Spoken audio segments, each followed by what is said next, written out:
By the way, being as obviously, I mean, Afari himself set the stage. One of the main storylines here is going to be can Alfari carry the game, and more importantly, the matchup of Alfari and Fudge, because obviously those like was an interesting in spring finals, and since then people would argue in light of Alfari not even playing most of the games and Fudge actually being arguably the best top laner, like of the two teams, like it's actually Team Liquid that doesn't really have an MVP candidate. Do you actually think Fudge should be an MVP candidate? Would that be would he be in the shortlist for you, Monty? He seemed like the obvious name from Cloud9 for me. Yeah, I think he probably is the MVP candidate from C9, but I think the MVP is like very difficult to decide this split overall. There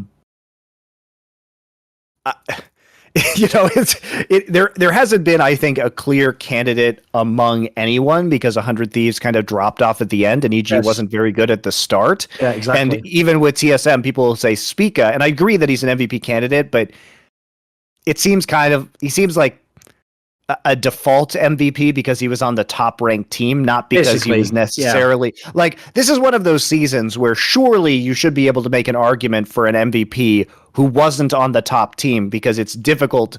It doesn't feel super compelling to have Spica as the MVP. So my argument would be there's probably a more valuable player to a team with a worse record.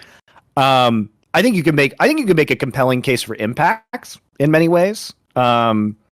On EG, just because he's had some absolutely phenomenal standout games, and I feel like he is carrying EG in a way that we haven't seen Impact carry a team, especially during the regular season, in a very long time. Yeah.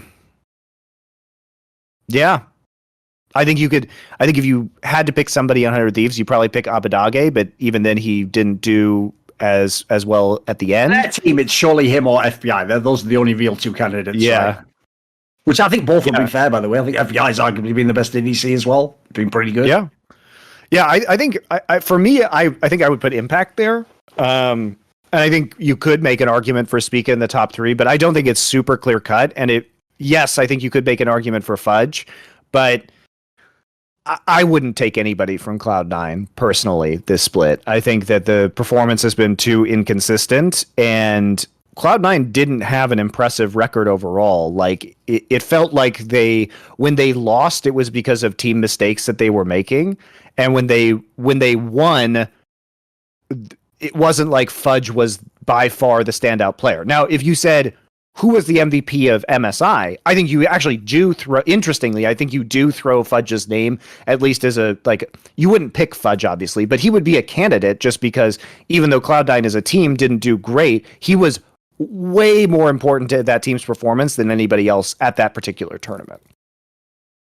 Yeah, I would just say I agree. Like, because I was thinking about this after the last episode of Summoning Insights. I made that offhand comment about TSM, where because I was trying to talk about the average strength of the players, I said they don't have an MVP candidate. When I actually think about it, I'm actually wrong. Like, clearly, Spica would be an MVP candidate. Because what I wasn't thinking about in this scenario, Monty, is I'm almost taking for granted past seasons. Like, when you think of MVP, you're thinking of like Jensen, Alfari's going to be in the mix, Cordia J. Fuck, then we could probably have Perks. It's like, mate, half these names aren't even on the list. Like, they aren't. Yeah. Like, this has been such a weird split, and also add in it's been a longer split. They've had more games, so as a result, as you say, no one team's ever actually been good the whole time. Everyone's had their moment when they were shit. Like, for example, the obvious name from the eye test for the last 4 weeks is Jizuke, right? Because I mean, he's just killing the eye test. But where was he at the beginning of the split? You know, like at the beginning of the split, they had to sort of figure this shit out. So, like, I would say in terms of like just raw aesthetics, he's got to be right up there. But it's probably some recency bias, and that I'd have to go back and really fucking look through. I don't put it this way. This is one of the few times where I don't feel like it's not. If anyone picks any of the sort of 5-6 people we've mentioned, I wouldn't hate it. I think it's fair.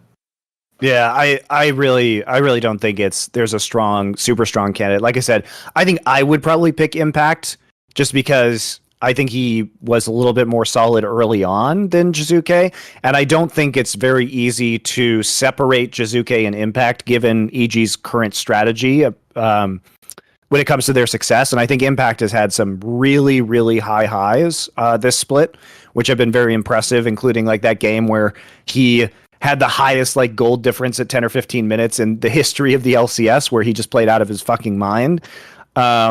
So yeah, I think for me it would probably be Impact, but I don't feel super strongly about that, and I agree with your take that the more I think about it, the more Spica does seem like a viable option simply because of the absence of many of the big names. Like, we certainly wouldn't say Jensen, we certainly wouldn't say Core, we certainly wouldn't say Perks, and no team has had a very well-rounded split overall. I'm actually really surprised 100 Thieves kind of fell off as much as they did. Not to say that they aren't still dangerous, but they were showing so many different strategies at the start of the season that it seemed pretty sustainable for them to cruise to first place, but they lost it. So, want to see more cool, funny, interesting clips based on topics from my content? Well, subscribe to this channel then, or, be a pleb and don't.